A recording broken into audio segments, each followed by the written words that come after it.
Welcome back मैंजसन की बात में। ऐतिहासिक जीत दर्ज की है भारत ने ओवल में। ऐतिहासिक टीम बन गई है भारत इस मैच को जीतने के बाद। बट उसमें कुछ लोगों ने मैच को खराब करने की कोशिश की। वो थे दोनों एम्पायर कुमार धर्मसेना और एहसान जो रजा है, इन्होंने पूरे मैच को बिगाड़ने की कोशिश की। वो सीधा सीधा जो स्मिथ का पीछे कैच लिया ध्रुल ने, वो साफ साफ नजर आ रहा था कि बल्ले से लग के सीधा कैच आउट हो गया। बट नहीं, कुमार धर्मसेना को ये चेक करना था कि ये कैच क्लियर है या नहीं। इन दोनों ने तो पूरी कसम खा ली थी कि भाई भारत को कैसे भी करके ये मैच जिताना है। बट दूसरी तरफ कसम खाई भारत के पेसर्स ने कि ये मैच हमें जीतना है। मेहनत रंग लाई, बेईमानी नहीं। बेईमानी रंग नहीं लाई, मेहनत रंग लाई। और ये मेहनत थी मोहम्मद सिराज, ये मेहनत थी प्रसिद्ध कृष्णा, और ये मेहनत थी आकाशदीप की। इस मैच पे हम बात करेंगे। पहले हम बात कर लेते हैं क्रिस वोक्स की, जिनका शोल्डर में प्रॉब्लम हो गई है, इंजर्ड हो गए थे। उनके जज्बे को सलाम। अपने देश के लिए वो, एक हाथ उनका ऐसे था और वो खेलने आए। उनके जज्बे को सलाम। भाग भाग के उन्होंने रन भी लिए। जब शोल्डर में कुछ प्रॉब्लम हो जाती है तो चलना फिरना मुश्किल हो जाता है। बट यही एक वो देश प्रेम है जो हम सबको करीब लेके आता है। हम सब सोचते हैं कि ये अपने देश के लिए इतना कर रहा है तो हम क्यों नहीं कर सकते। यही मोमेंट होते हैं हीरो बनने के। तो क्रिस वॉक्स हीरो बन गए हैं इंग्लैंड के, तो उनके जज्बे को तो सलाम है ही। अब हम अगर इस मैच की बात करें तो हमें सलाम करने पड़ेगा मोहम्मद सिराज को। भाई पूरे सीरीज खेली, पूरे 5 टेस्ट मैच खेले, 1000 से ज्यादा गेंदें फेंकी और 24 विकेट इस सीरीज में उन्होंने अपने नाम किए। इसकी भी एक कहानी है। 2023 के वर्ल्ड कप के बाद इन्होंने एक इंटरव्यू दिया था और बोला था आई बिलीव इन जस्सी भाई।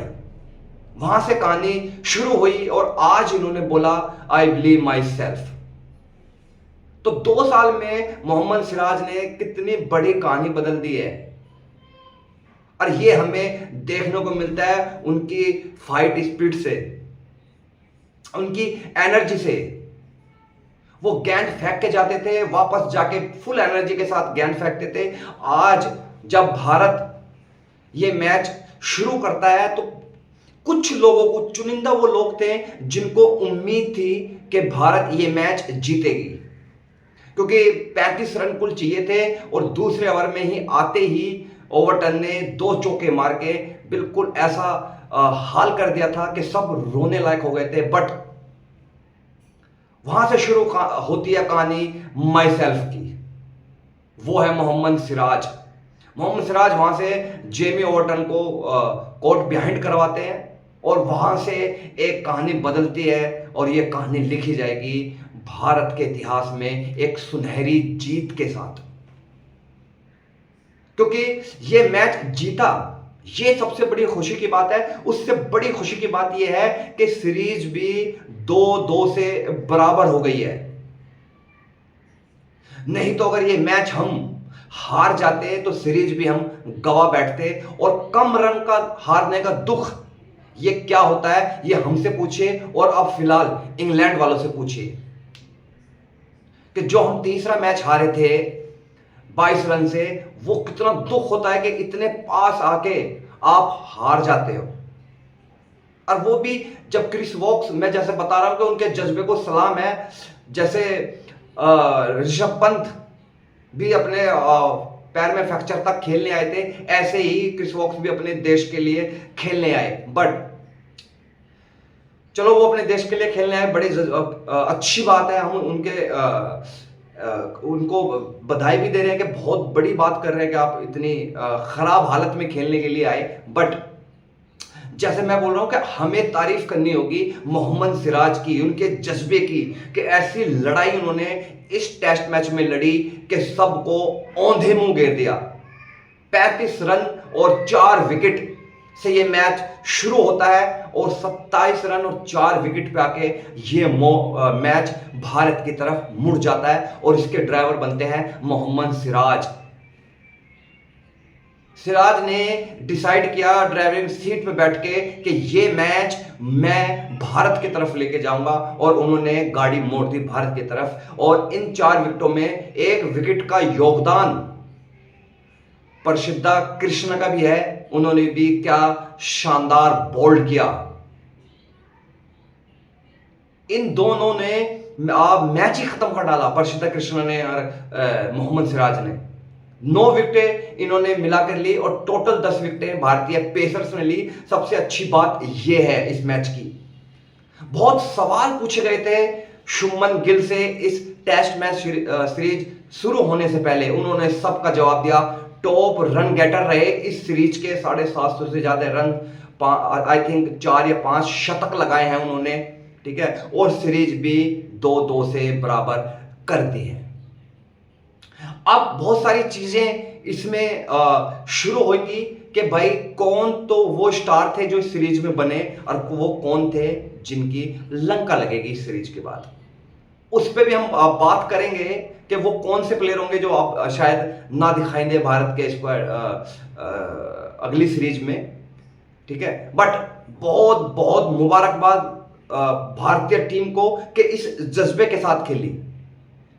इंग्लैंड को हराना एक बहुत बड़ा टास्क होता है और एक ऐसी सिचुएशन पे, क्योंकि जहां से मैच को बिल्कुल परे निकाल के गए थे जो रूट और हैरी बोर्क, ये मैच को बिल्कुल कोसों दूर ले गए थे भारत से। बट जैसे मैंने बोला, सिराज एक मूवमेंट पैदा करते हैं टीम में, उनकी एनर्जी विराट कोहली की याद दिलाती है और वो चेले भी विराट कोहली की हैं। जैसे आज हम सबने देखा कि ग्राउंड में वो कैसी एनर्जी पैदा कर रहे थे, क्राउड को कैसे उत्साहित कर रहे थे कि भाई आप चिल्लाओ, और वहां से एक एनर्जी पैदा होती है और वो एनर्जी जाके गिरती है इंग्लैंड के ड्रेसिंग रूम में, सब कुछ खत्म कर देती है। बिल्कुल एक आंधी की तरह मोहम्मद सिराज आते हैं और पूरे इंग्लैंड को उड़ा के लेके जाते हैं।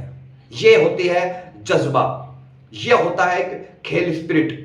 मोहम्मद सिराज तो वैसे भी एक बहुत खूबसूरत क्रिकेटर है, बहुत परफॉर्म करता है और कभी भी ज्यादा शोर शराबे में नहीं रहता। देखो इस सीरीज में भी उसने कुछ नहीं किया, सिर्फ 5 के 5 टेस्ट मैच खेल लिए बिल्कुल प्यार से, कोई हंगामा नहीं, कोई शोर शराबा नहीं, कोई कभी ये नहीं कि अंदर जा रहा है कभी बाहर जा रहा है, तो ये कुछ नहीं था।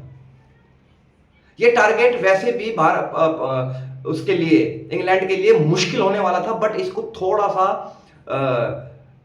मुलायम कर दिया था आपके हैरी बुर्क ने और जो रूट ने। नहीं तो ये पूरे 400 का टारगेट चौथी पारियों में बड़ा मुश्किल होता है, रेयरली होता है कि वो कभी चेस हो जाए, बट ये चेस की तरफ जा रहे थे। बट वही इंडिया की बॉलिंग लाजवाब, कमाल,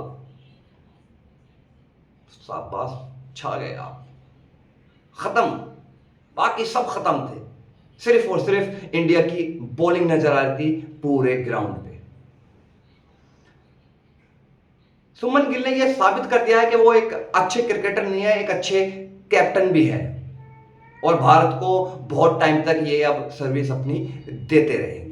तो अगर ये वीडियो आपको पसंद आया हो तो प्लीज़ लाइक कीजिए, कमेंट्स कीजिए, सब्सक्राइब कीजिए और अपने दोस्तों को ये वीडियो शेयर करना ना भूलें और बेल आइकन का बटन ज़रूर दबाएं कि हमारे आने वाली वीडियो का नोटिफिकेशन आपको मिल जाए। चलिए।